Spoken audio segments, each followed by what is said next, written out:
After you have done everything I have said in the last video, you are going to have something in your hand by the name of risk register. Now, before I talk about risk register in detail, I would like to remind you to subscribe to this channel to show the support. And now you have this.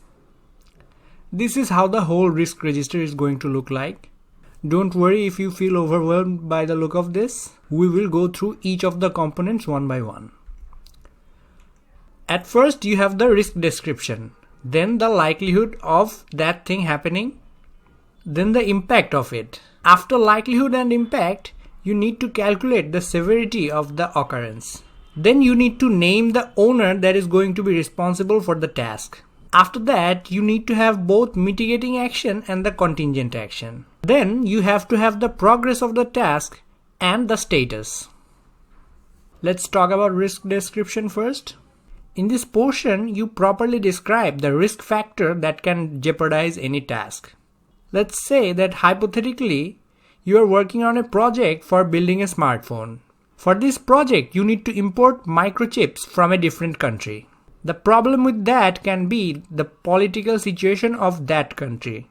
Their government might decide that they will not allow exporting anymore. Then you will not be able to import that vital part of the overall product.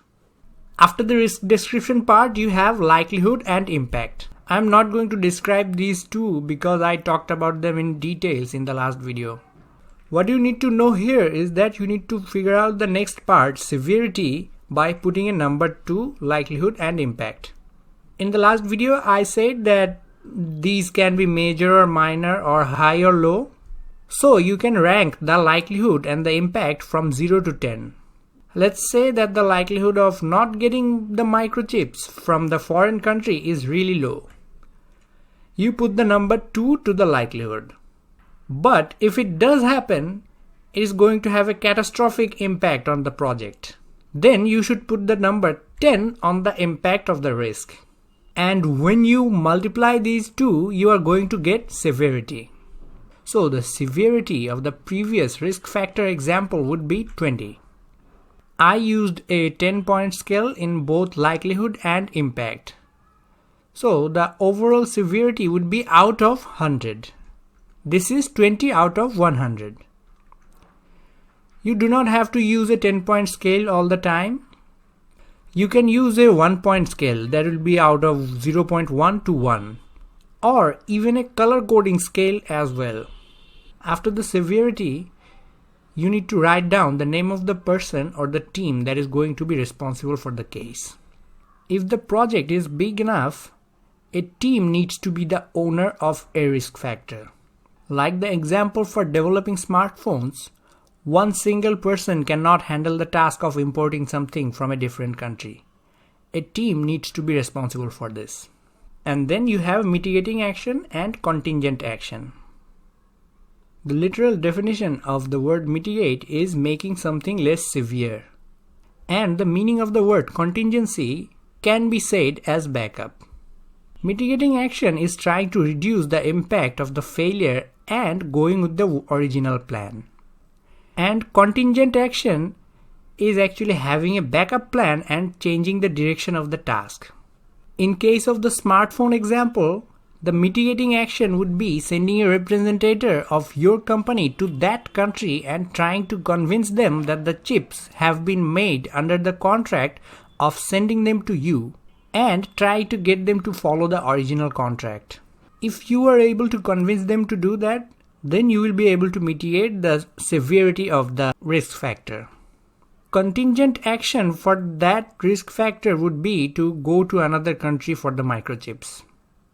That is going to be a little more costlier than the mitigating action. And then you have to write the progress.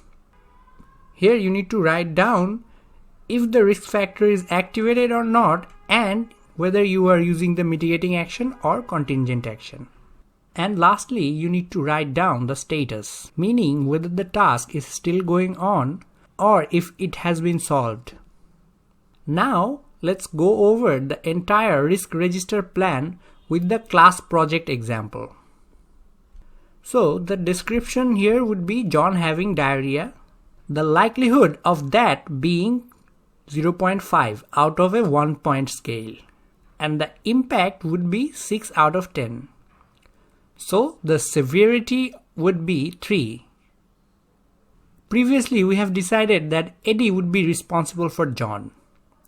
So the owner here is Eddie. The mitigating action would be the medication for diarrhea. Or if that does not help, Jerry would have to do that part as the contingent action. Now in this example I have mentioned that mitigating action has helped and the status is closed. This means that John had diarrhea at first and taking the medication has helped him and he was able to complete his part. That is why the status of the case is closed.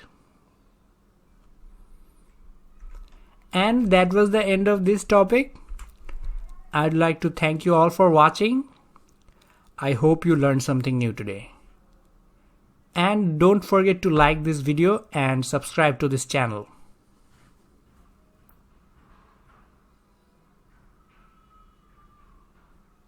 And for the bonus part, I'd like to say that Spanish for how do you feel is ¿Cómo te sientes?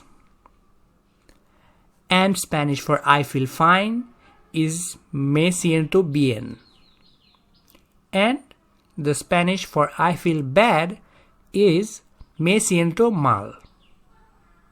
And that was the official end of this video.